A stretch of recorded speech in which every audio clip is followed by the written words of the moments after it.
నమస్తే. మనం ఇప్పుడు కుంట్లూరు గ్రామంలో ఇందిరమ్మ ఇల్లు కట్టేటటువంటి చోట ఉన్నాము. కుంట్లూరు గ్రామం మనకి అంబర్పేట మున్సిపాలిటీ, ఇబ్రహీంపట్నం కాన్స్టిట్యుయెన్సీ, రంగారెడ్డి జిల్లా. నేను ఇక్కడ ఇందిరమ్మ ఇల్లు, కాంగ్రెస్ ప్రభుత్వం కట్టిస్తున్నటువంటి ఇందిరమ్మ ఇల్లు గురించి ఎందుకు చెప్తున్నాను అనంటే, ఇవాళ రాష్ట్రంలో ఇందిరమ్మ ఇండ్ల పేరుతో కడుతున్నటువంటి 1,13,000 ఇండ్లకి ప్రతి ఇంటికి 1,50,000 రూపాయలు కేంద్ర ప్రభుత్వం ప్రధానమంత్రి ఆవాస్ యోజన పథకం కింద శాంక్షన్ చేసి తెలంగాణ రాష్ట్ర ప్రభుత్వానికి 1,500 కోట్ల రూపాయలు ఇచ్చింది.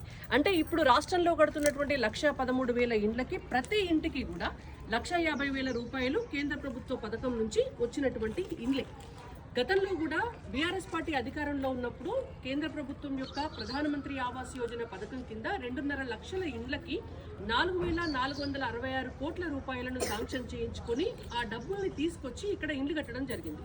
అయితే 10 సంవత్సరాలు అప్పుడు మోడీ గారికి పేరు రావద్దు అనేటువంటి ఒక ఉద్దేశంతో దాన్ని అట్లా పెండింగ్ పెట్టుకుంటూ వచ్చారు కేసీఆర్ గారు. కాబట్టి అప్పుడు అంతకంటే ఎక్కువ డబ్బుని కేంద్ర ప్రభుత్వం ఇవ్వలేకపోయింది.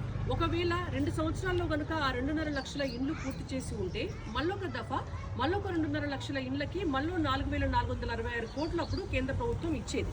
ఎందుకంటే పక్కనున్నటువంటి ఆంధ్రప్రదేశ్ రాష్ట్రంలో దాదాపుగా 5-6 దఫాలుగా వాళ్ళు డబ్బులు తెచ్చుకొని ఒక 14-15 లక్షల ఇండ్లు పేద ప్రజలకి ప్రధానమంత్రి ఆవాస్ యోజన పథక సహాయంతో కట్టి ఇచ్చినారు. బట్ అది తెలంగాణ రాష్ట్రంలో గతంలో జరగలేదు.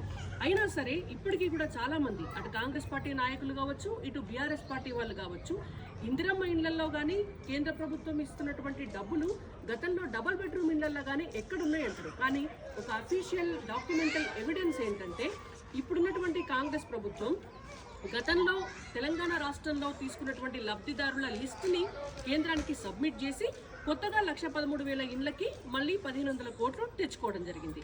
అయితే ఆ నెంబర్ కూడా నేను మీకు చెప్తాను. గతంలో ఉన్నటువంటి బీఆర్ఎస్ పార్టీ అధికారంలో ఉన్నప్పుడు కేంద్రం ప్రధానమంత్రి ఆవాస్ యోజన పథకం కింద 1,50,000 రూపాయలు ప్రతి ఇంటికి ఇచ్చినటువంటి ఇండ్ల సంఖ్య జిహెచ్ఎంసీలో 1,43,000 ఇండ్లకి, సికింద్రాబాద్ కంటోన్మెంట్లో 9,094 ఇండ్లకి, వరంగల్లో 7,096 ఇండ్లకి, ఖమ్మంలో 5,441 ఇండ్లకి, మహబూబ్ నగర్లో 5,027 ఇండ్లకి, జగిత్యాలలో 4,627 ఇండ్లకి, మేడ్చల్లో 3,667 ఇండ్లకి, నిజామాబాద్లో 3,606 ఇండ్లకి, సిద్దిపేటలో 3,353 ఇండ్లకి, కరీంనగర్లో 3,033 ఇండ్లకి. ఇట్లా గతంలో 2,50,000 ఇండ్లు, ఇప్పుడు 1,13,000 ఇండ్లు. అంటే మొత్తంగా కూడా 3,63,000 ఇండ్లకి తెలంగాణ రాష్ట్రంలో ప్రభుత్వం కట్టినటువంటి ప్రతి ఇంట్లో కూడా కేంద్ర ప్రభుత్వం ప్రధానమంత్రి ఆవాస్ యోజన పథకం కింద 1,50,000 రూపాయలు సహాయం చేసి ఇక్కడ ఇండ్లు కట్టేటందుకు ప్రతి పేదవాడికి కూడా ఒక గూడు ఉండాలనేటువంటి సదుద్దేశంతో మోడీ సర్కార్ పనిచేస్తుంది. జై తెలంగాణ, భారత్ మాతా కీ జై.